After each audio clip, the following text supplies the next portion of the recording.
Ikinagulat at pumalag si dating Executive Secretary Lucas Bersamin sa naunang pahayag na Malacanang na nagbitiw siya sa kanyang posisyon sa gabinete dahil sa delikadesa matapos na madawit ang pangalan nito sa insertion sa 2025 national budget.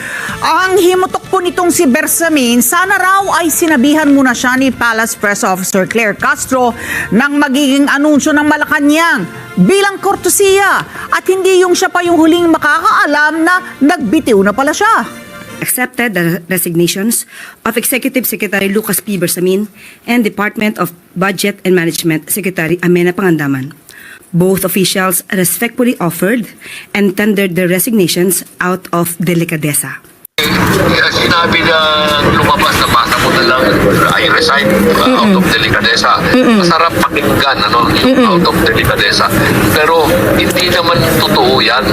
Hindi ako nag-resign. The only letter that I sent regarding my position na wala na was that letter I signed yesterday late afternoon. Na sinabi ko, I bow to the prerogative of the President. Sa bibig na mismo ni dating Executive Secretary Lucas Bersamin nanggaling na hindi ito nagbitiw sa pwesto.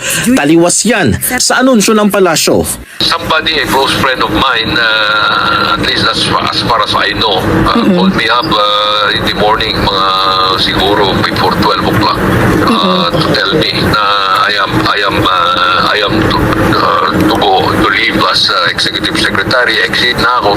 So sabi ko, walang problema yan. I will accept that because I'm only serving at the pleasure of the President. I felt bad somehow, but I am not going to waste time worrying about the nuance or the way they did it because maybe they were also under instruction or given the impression na mayroon akong resignation. I cannot blame them for that.